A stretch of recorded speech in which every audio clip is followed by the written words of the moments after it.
Welcome back, guys.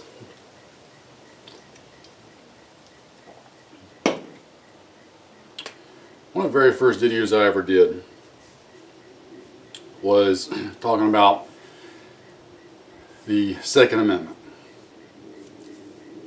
And I think it's about time that I do another one of those. Some of it's probably going to be a repeat from that very first one, but sometimes important things need to be repeated and repeated often. There's a lot going on right now politically. We've had obviously a couple of very high profile incidents in the past month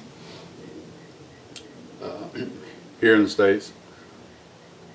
And the scum-sucking vermin in Washington waste no time in trying to parade on dead bodies to call for more gun control. So there's a couple of things that we need to go over and need to get established here, and I hope some of you will take this to heart and pay attention to it. We'll start with this. The Second Amendment to the United States Constitution does not give you the right to own a gun. It doesn't. I know that may blow some of you away. Some of you are gasping for air right now. But here's where we have to be very, very honest, straightforward, and literal about what we're saying and doing. The Second Amendment does not give you the right to own a gun. The First Amendment does not give you the right to free speech. It doesn't give you the right to free assembly. It doesn't give the right to freedom of the press. Why? Because we are born with our rights.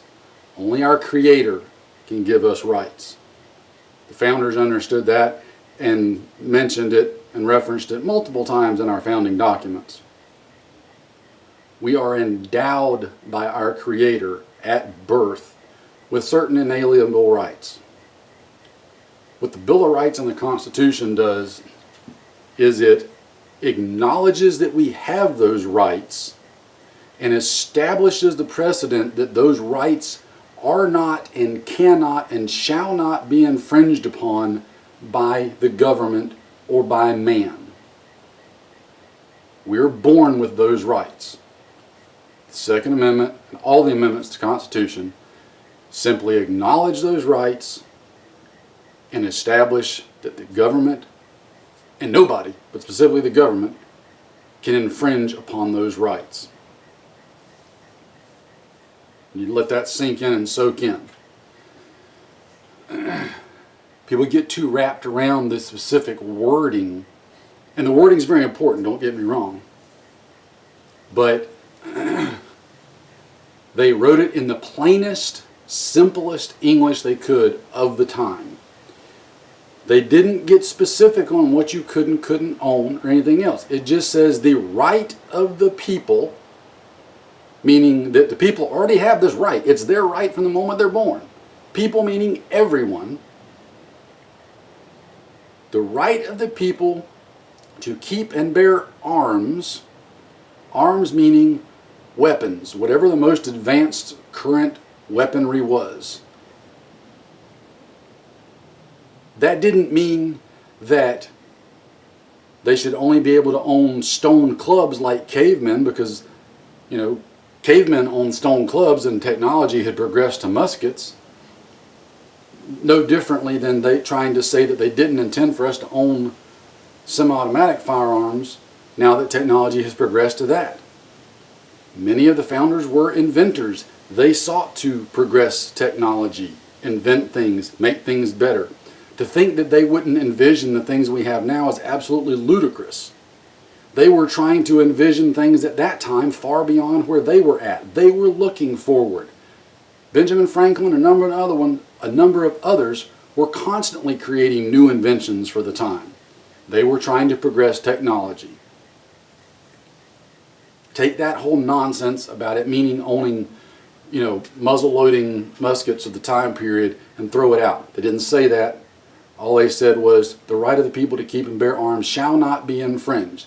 That means your right that you were born with should not be infringed upon by the government specifically and anyone secondarily. Arms meaning weaponry. Weaponry to defend yourself with. So, repeating, I said certain things need to be repeated because they're important. The Second Amendment does not give you the right to own a gun or defend yourself. You're born with it. The Second Amendment simply establishes and acknowledges that we have that right and sets the precedent that that right cannot be infringed upon. Period. End of sentence. It's right there, black and white. Shall not be infringed. Period. It's exactly how they wrote it. Okay? That's what they meant. They didn't talk in circles.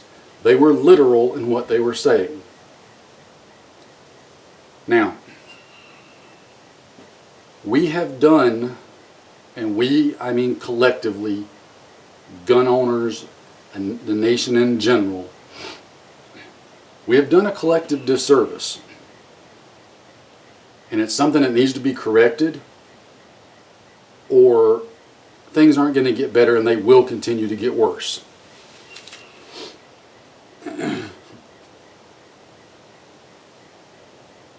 Two of the worst words that we've ever allowed to be associated with gun ownership are the words sport and hobby. Okay? Sport and hobby. You should do your utmost best to never, ever use those words in any context of relation to gun ownership. Firearm ownership is not a hobby. It's not a sport. Shooting is not a sport. Now, you can glean a lot of enjoyment from firearms ownership and shooting, marksmanship, that sort of thing. But that's not the original intent and purpose when we're talking about the Second Amendment and why we have the right to own guns. It's not a sport and it's not a hobby. A sport is a game. A hobby is something you do for fun.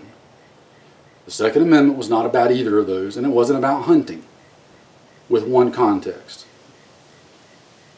The Second Amendment was about the people having the right at birth to be armed and protect themselves. By protect themselves, shooting people, protecting themselves from, number one, first and foremost, a tyrannical government, and number two, any other human being or any other thing that would try to deprive them of life, liberty, and the pursuit of happiness. Sorry, all you guys that want to be hobbyists and collectors and all that, that's fine. I'm not saying you can't do that. I'm saying we need to stop losing track of that's not what the Second Amendment's about. Hobbies and sports are for fun. And unless you're a pretty sick individual, the thought of having to go shoot people in the face isn't for fun. Okay? Now, the sad fact of the matter is, there is evil on this earth. And there's one way you fight evil. You destroy it. That evil may come in the form of a tyrannical government, someone getting into power who uses that power for evil purposes. It may come from some sick, possessed psychopath just randomly shooting and killing a bunch of people, stabbing a bunch of people, running people over with cars, whatever. There's one way you stop that. You destroy it. We're not talking about fun and games here, okay? So many people have gotten wrapped around that sporting and hobby stuff that it's given us things like, oh, I don't know, where have we heard that before? Oh yes, that's right, the 68 Gun Control Act and the sporting clause. The sporting clause being what ATF has used all these years to arbitrarily come up with all these different regulations and interpretations on their own outside of Congress that so many of you get upset about, myself included. It's because of letting the word sporting be used. We need to be frank and clear, people. It's not about all that. It's about fighting. It's about, unfortunately and sadly, shooting people. something that I'm sure every one of you watching, just like me, prays we never have to do, but are willing to do it if we have to. Gentleman in Texas shot a guy who was a possessed psychopath shooting up a bunch of people just at a Sunday church service. I'm sure he didn't get up that morning thinking, oh, I wonder who I can go shoot today. Evil showed up. He took his gun and went and tried to shoot it in the face. He tried to destroy it. He stopped it. It's as simple as that. All the sporting and hobby nonsense, and that's what it is, it's nonsense. We've got to get out of our vocabulary. We've got to get it out of the discussion. There are too many people in the gun industry right now, and in the firearm industry in general, that are playing on those same things. And we've seen some of that come out recently, where people have decided to come out and make stupid statements where they're willing to compromise with those who would want to diminish our rights and try to infringe upon them. There is no compromise. Compromise has been done ever since 1934, and we've never gotten anything back. It always gets worse. To think that compromising now is going to gain you anything is borderline insanity. Insanity being doing the same act over and over again, expecting a different result.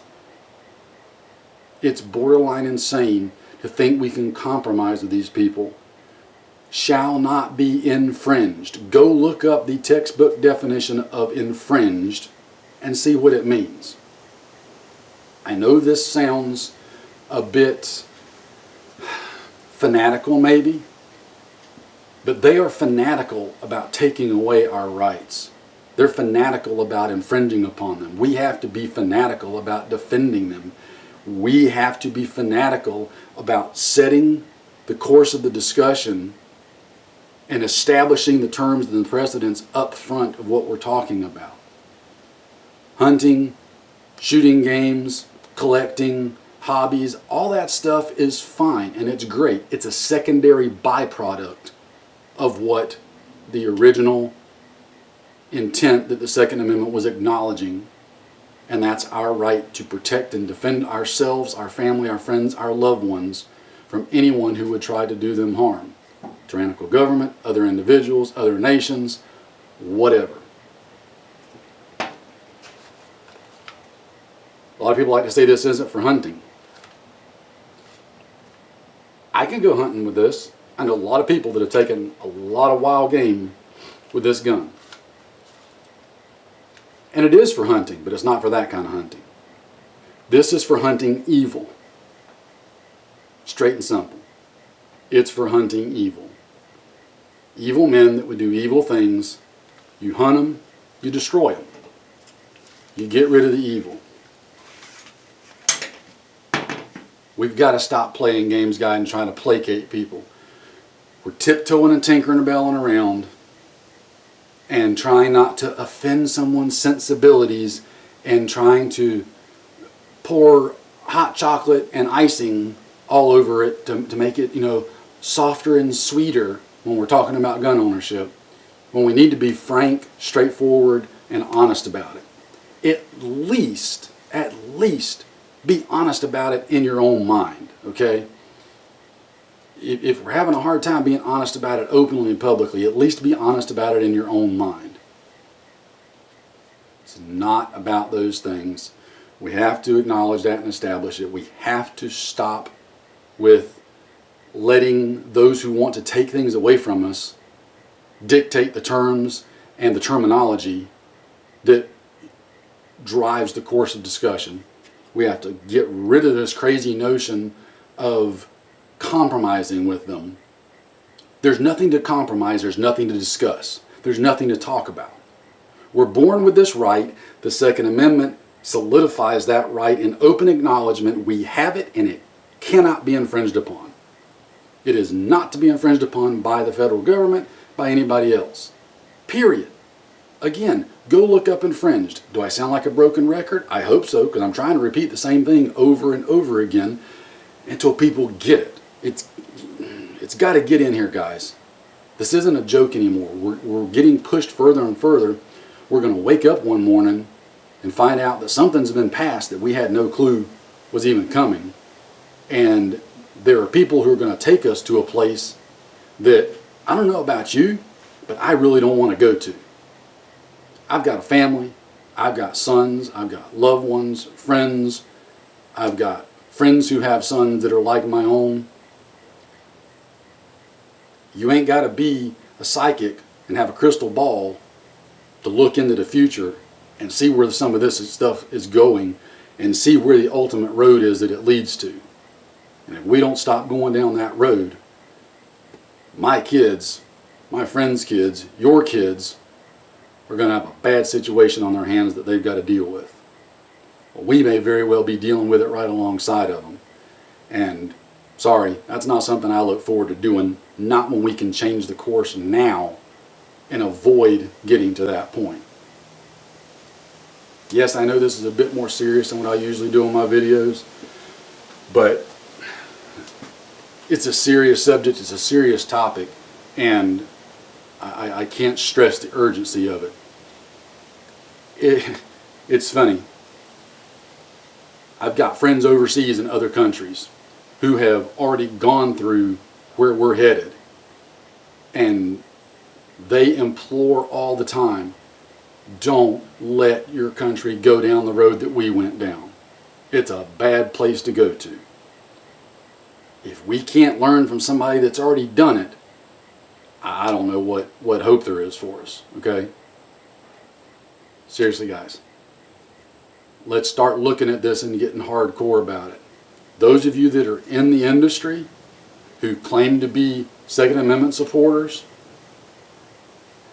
I hate to tell you, but social media has opened up a new storefront for most of the population.